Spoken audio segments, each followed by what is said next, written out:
Hi there, Jeff here from the Wetsuit Centre, talking to you today about the O'Neill Epic range of wetsuits. We have done a video on these previously, but it did look like it was filmed on a potato, so we decided we'd do a better version for you, highlighting the points and the features within this really popular wetsuit. O'Neill Epic is available in all thicknesses and all genders and ages. So you've got the kids' wetsuits available in 5mm, 4mm, 3mm, and the same with the ladies, and the men's right through to a hooded wetsuit, which is a 654. When we sort of throw those digits around, we're talking about the thickness of the neoprene. But what we'll do, we'll run through the features of the suit and let you know what you get for your money. So in all variants of the suit, whether it's kids, men's or women's, you've got two types of entry system. You've got your chest zip entry, and then we've got our back zip entry as well.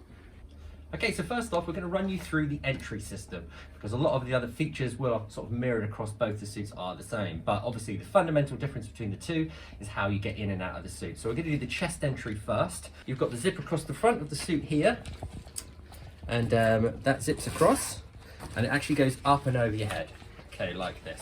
And then you've got the inside of the wetsuit here, and the actual chest zip is sewn over the top, okay? And what that does is it allows you to open it nice and wide. You've got two pieces of neoprene overlapping each other here, nice and wide, and you actually get in through here. It's not as hard as it sounds. You can sort of turn it inside out down to the waist, makes things a bit easier, but essentially that's how it works. Okay, the benefits of this are that you don't have a zip running through the collar, so it's an unbroken collar, which creates a better seal around the neck and can be better at keeping out water, especially for things when you're like duck diving, that kind of thing, okay? Also, you don't have the need for a zip down the back, so that gives more flexibility through the back of the suit, because you don't have a zip sort of restricting the sort of movement of the panels. Across the top of the chest entry, you've got this dual collar. Basically, it's two pieces of neoprene butted up together. One piece moves independently from the other, which means that the inside sticks to your neck and it stops you getting rash and rub, okay? Any water that does come in through to the chest zip, you'll find that there's a little hole around the back of the suit where it drains out of the chest entry system. And then you've also got a little hole on the arm here, which is meant to be there. And that's just to sort of let water drain out of the chest entry system, okay? So that is essentially how the chest entry system works. You've got a little toggle to tighten it there as well. And Finn will talk you through the back zip. Okay, then onto the back zip suit. So with our back zip suits, we've got a water resistant PK zip. The zip goes all the way down to the back of to the lower back, to the lumbar, and then we open the suit up like so. To get into the suit, you are just opening the two back panels and stepping in. Now, this is a lot more popular with the, say, older generation, so those are less mobile, and then kids as well. Much easier just to throw the kids into it and zip them up than it is to put them in a chest zip suit. Once again, we've got the smooth skin collar, so like the other suit, two different materials. That's going to stick to the neck so it can move independently, and then we just velcro up around the back of the neck. Okay, we talk you through the outside of the suit then, and the sort of features that you get, the fundamental things like neoprene, that kind of thing. And these are same on both wetsuits as well. So when we're talking about one, we're talking about the other as well. So the suit itself is 100% super stretch neoprene. So this is like a high grade of neoprene, which has lots of air bubbles within the rubber itself. And the jersey over the top it is made from really stretchy, smooth material. So it feels great against the skin, has loads of mobility, and it's especially good for the thicker wetsuits like this one, 6mm suit, where you are sort of quite thick rubber, you want that flexibility. Okay, you've got a smooth skin panel on the front and on the back, and you've got that on the back zip as well. We turn it around for you. This is quite important to some people. It's quite good at keeping wind out of the suit, so it's like a wind resistant panel. It's also quite a sticky, so when you're surfing as well, it's quite sticky, so it feels quite nice against your board.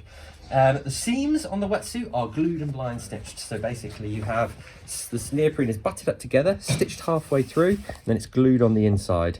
And you have critical taping, so on the sort of more stressful parts of the suit, so where you've got a lot of pressure, like the wrist, around the chest, that kind of thing, they spot weld the suit. It's not taped the whole way through. You do get that in the Ninja, but in the Epic you get critical taping. But it's a fully sealed wetsuit, which is really important, and you want that especially in the thicker wintry suits. Moving further down the suit, you've also got the Duraflex knee pads, okay, which is just like a strong, robust material, stops the wetsuit wearing through around the knees. And then you've also got that sort of like key pocket on there as well. Obviously no good for electronic keys, but ideal for something like a lockbox, that kind of thing. Thicker neoprene in the lower part of the body, and then you get that more flexible, thinner neoprene in the upper part of the body.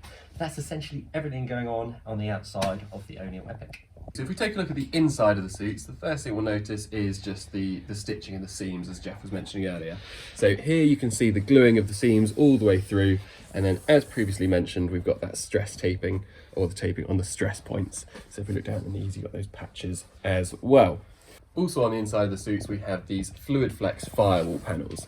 Now the major difference between the chest zip and the back zip suits is that the back zip does not have the Fluid Flex panels. That's due to the zip going through the middle. We do have it on the chest though to keep those organs nice and warm. The chest zip suits, however, as it has an unbroken panel on the back, we can have the Fluid Flex firewall on the back and the front. So the benefit of that there is it's just going to keep the kidneys nice and warm whilst you're paddling. And then the firewall lining itself is just kind of like a thermal lining that's going to keep you nice and warm throughout. Quick drying as well. It's just going to keep you toasty when you're in those cold waters.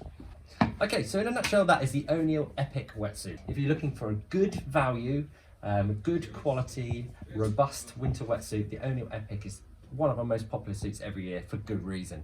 And that goes right the way through. As we say, you've got the girls version, you've got boys versions, you've got men's, women's, and you've got all the different thicknesses.